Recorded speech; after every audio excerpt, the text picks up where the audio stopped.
ನಮಸ್ಕಾರಗಳು. ಸಮಸ್ತ ಕರ್ನಾಟಕದ ಜನತೆಗೆ ಈಗ ತಿಳಿಸಲು ಬಂದಿರುವ ಮಾಹಿತಿಗಳು ಏನೆಂದ್ರೆ, ಈಗ ಸ್ನೇಹಿತರೆ ನಮ್ಮ ರಾಜ್ಯದಲ್ಲಿ SIR ಅಂತ ಹೇಳಿ ಸರ್ಕಾರ ಈಗ ಹೊಸ ನಿಯಮವನ್ನು ಬಿಡುಗಡೆ ಮಾಡ್ತಾ ಇದೆ. ಈಗ SIR ಅಂದರೆ ಏನು ಅಂತ ಯಾರು ಚಿಂತೆ ಪಡುವ ಅವಶ್ಯಕತೆ ಇಲ್ಲ. ಈಗ SIR ಅಥವಾ BLO ಅಧಿಕಾರಿಗಳು ನಿಮ್ಮ ಮನೆಗೆ ಬಂದಾಗ ನೀವು ವೋಟರ್ ಐಡಿಯನ್ನು ಈಗ ನೀಡಬೇಕಾಗುತ್ತದೆ. ಒಂದು ವೇಳೆ ಅವರು ಕೇಳಿದ ದಾಖಲೆಗಳನ್ನು ನೀವು ನೀಡದೆ ಹೋದರೆ ನಿಮಗೆ ಇನ್ನು ಮುಂದೆ ಗೃಹಲಕ್ಷ್ಮಿ ಹಾಗೂ ವೋಟರ್ ಐಡಿಯನ್ನು ನೀವು ಕಳೆದುಕೊಳ್ಳುವ ಸಾಧ್ಯತೆ ಇರುತ್ತದೆ. ಅಷ್ಟೇ ಅಲ್ಲದೆ ಸ್ನೇಹಿತರೆ, ಈಗ ನಮ್ಮ ಸರ್ಕಾರವು ನಾಳೆ ಸೋಮವಾರ ಬೆಳಗ್ಗೆ 10:30ಕ್ಕೆ ಗೃಹಲಕ್ಷ್ಮಿ ಯೋಜನೆಯ 3 ಕಂತಿನ 6,000 ಹಣವನ್ನು ಜಮಾ ಮಾಡುತ್ತಾ ಇದೆ.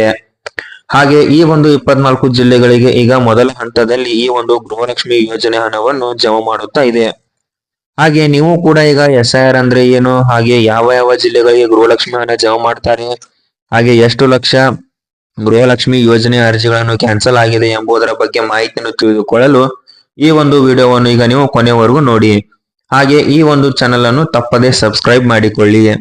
ಈಗ ಸ್ನೇಹಿತರೆ, ನೀವು SIR ಅಂದರೆ ಚಿಂತೆ ಪಡುವ ಅವಶ್ಯಕತೆ ಇಲ್ಲ. ಈ ಒಂದು ತಿಂಗಳಲ್ಲಿ ನಿಮ್ಮ ಮನೆಗೆ ಚುನಾವಣಾ ಅಧಿಕಾರಿಗಳು ಅಥವಾ BLO ಅಧಿಕಾರಿಗಳು ಬಂದು ನಿಮಗೆ ಈ ಒಂದು ಫಾರ್ಮ್ ಅನ್ನು ನೀಡುತ್ತಾರೆ. ಆ ಒಂದು ಫಾರ್ಮ್ ನ ಹೆಸರೇ SIR.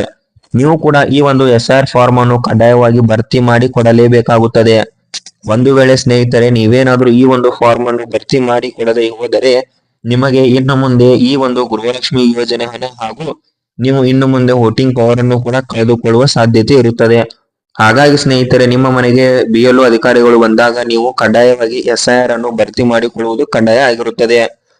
ಅಷ್ಟೇ ಅಲ್ಲದೆ ಸ್ನೇಹಿತರೆ, ನೀವೇನಾದ್ರೂ ಈ ಒಂದು SIR ಫಾರ್ಮ್ ಅನ್ನು ಭರ್ತಿ ಮಾಡಿ ಕೊಡದೆ ಹೋದರೆ ನಿಮಗೆ ಇನ್ನು ಮುಂದೆ ಗೃಹಲಕ್ಷ್ಮಿ ಯೋಜನೆ ಹಣವನ್ನು ನೀವು ಪಡೆದುಕೊಳ್ಳಲು ಸಾಧ್ಯವಾಗದೇ ಇರಬಹುದು. ಹಾಗಾಗಿ ಸ್ನೇಹಿತರೆ, ಸರ್ಕಾರ ಈಗ ಈ ಒಂದು SIR ಫಾರ್ಮ್ ಅನ್ನು ಕಡ್ಡಾಯಗೊಳಿಸಿದೆ.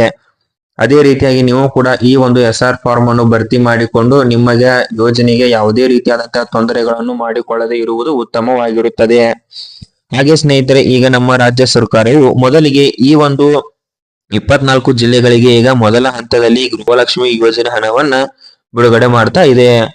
ಆ ಒಂದು ಜಿಲ್ಲೆಗಳು ಯಾವ್ಯಾವು ಅಂದ್ರೆ ಬೆಂಗಳೂರು ನಗರ, ಬೆಂಗಳೂರು ಗ್ರಾಮಾಂತರ, ಬೀದರ, ಬಾಗಲಕೋಟೆ, ಬೆಳಗಾವಿ, ಬಳ್ಳಾರಿ, ವಿಜಯನಗರ, ಚಿಕ್ಕಮಗಳೂರು, ಚಾಮರಾಜನಗರ, ಚಿಕ್ಕಬಳ್ಳಾಪುರ, ಚಿತ್ರದುರ್ಗ, ದಾವಣಗೆರೆ, ಕಲಬುರಗಿ, ದಕ್ಷಿಣ ಕನ್ನಡ, ಧಾರವಾಡ, ಗದಗ, ಹಾಸನ, ಕೋಲಾರ, ಮಂಡ್ಯ, ರಾಯಚೂರು, ಹಾವೇರಿ, ಕೊಡಗು, ಕೊಪ್ಪಳ, ಮೈಸೂರು, ರಾಮನಗರ, ಶಿವಮೊಗ್ಗ, ತುಮಕೂರು, ಉತ್ತರ ಕನ್ನಡ, ಉಡುಪಿ ಮತ್ತು ಯಾದಗಿರಿ ಜಿಲ್ಲೆಗಳಿಗೆ ಈಗ ಸರ್ಕಾರವು ಗೃಹಲಕ್ಷ್ಮಿ ಯೋಜನೆಯ 3 ಕಂತಿನ ಬಾಕಿ 6,000 ಹಣವನ್ನ ಈಗ ಜಮಾ ಮಾಡ್ತಾ ಇದೆ. ಹಾಗೆ ಈ ಒಂದು ಗೃಹಲಕ್ಷ್ಮಿ ಯೋಜನೆ ಹಣವನ್ನು ಪಡೆದುಕೊಳ್ಳಲು ನೀವು ಕಡ್ಡಾಯವಾಗಿ ಗೃಹಲಕ್ಷ್ಮಿ ಯೋಜನೆಗೆ ಮರು ಅರ್ಜಿಯನ್ನು ಸಲ್ಲಿಕೆ ಮಾಡಲೇಬೇಕಾಗುತ್ತದೆ. ಆಗಲೇ ಸ್ನೇಹಿತರೆ ನೀವು ಈ ಒಂದು ಗೃಹಲಕ್ಷ್ಮಿ ಯೋಜನೆ ಹಣವನ್ನ ಪಡೆದುಕೊಳ್ಳಬಹುದಾಗಿದೆ. ಹಾಗೆ ಸ್ನೇಹಿತರೆ, ಈಗ ಈ ಒಂದು ಮರು ಅರ್ಜಿ ಏಕೆ ಎಂದು ನೀವು ಕೇಳಬಹುದು. ಹಾಗಿದ್ದರೆ ಸ್ನೇಹಿತರೆ, ಈಗಾಗಲೇ ನಮ್ಮ ರಾಜ್ಯ ಸರ್ಕಾರವು 4 ರಿಂದ 5 ಲಕ್ಷ ಮಹಿಳೆಯರಿಗೆ ಇನ್ನು ಮುಂದೆ ಗೃಹಲಕ್ಷ್ಮಿ ಯೋಜನೆ ಹಣವನ್ನು ಕ್ಯಾನ್ಸಲ್ ಮಾಡಿದೆ. ಇದಕ್ಕೆ ಮುಖ್ಯ ಕಾರಣ ಅವರು GST ಅನ್ನು ಪಾವತಿ ಮಾಡುತ್ತಿರಬಹುದು, ಇಲ್ಲ ಸುಳ್ಳು ದಾಖಲೆಗಳನ್ನು ನೀಡಿ ಈ ಹಿಂದೆ ಗೃಹಲಕ್ಷ್ಮಿ ಯೋಜನೆ ಹಣವನ್ನು ಪಡೆದುಕೊಳ್ಳುವುದು. ಹಾಗಾಗಿ ಆ ಒಂದು ಮಹಿಳೆಯರ ಗೃಹಲಕ್ಷ್ಮಿ ಯೋಜನೆ ಹಣವನ್ನ ಈಗ ಸರ್ಕಾರ ಕ್ಯಾನ್ಸಲ್ ಮಾಡಿದೆ. ಹಾಗಾಗಿ ಸ್ನೇಹಿತರೆ, ನೀವು ಕೂಡ ಇನ್ನು ಮುಂದೆ ಈ ಒಂದು ಗೃಹಲಕ್ಷ್ಮಿ ಯೋಜನೆಗೆ ಮರು ಅರ್ಜಿಯನ್ನು ಸಲ್ಲಿಕೆ ಮಾಡಲೇಬೇಕು. ಒಂದು ವೇಳೆ ನೀವೇನಾದರೂ ಈ ಒಂದು ಗೃಹಲಕ್ಷ್ಮಿ ಯೋಜನೆಗೆ ಮರು ಅರ್ಜಿಯನ್ನು ಸಲ್ಲಿಕೆ ಮಾಡುವುದಿಲ್ಲವೋ ಅಂತಹ ಮಹಿಳೆಯರಿಗೂ ಕೂಡ ಇನ್ನು ಮುಂದೆ ಗೃಹಲಕ್ಷ್ಮಿ ಯೋಜನೆ ಹಣ ಕ್ಯಾನ್ಸಲ್ ಆಗುತ್ತದೆ.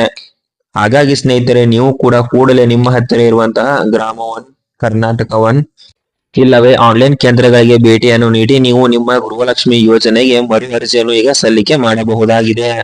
ಅದೇ ರೀತಿಯಾಗಿ ನೀವು ಕೂಡ ಪ್ರತಿನಿತ್ಯವೂ ಕೂಡ ಇದೇ ತರದ ಹೊಸ ಅಪ್ಡೇಟ್ಗಳ ಬಗ್ಗೆ ಮಾಹಿತಿಯನ್ನು ಪಡೆದುಕೊಳ್ಳಬೇಕೆಂದುಕೊಂಡರೆ ನಮ್ಮ ಈ ಒಂದು ಚಾನೆಲ್ ಅನ್ನು ನೀವು ತಪ್ಪದೇ ಸಬ್ಸ್ಕ್ರೈಬ್ ಮಾಡಿಕೊಳ್ಳಿ. ಹಾಗೆ ಈ ಒಂದು ವಿಡಿಯೋಗೆ ನೀವು ತಪ್ಪದೇ ಲೈಕ್ ಮಾಡಿ.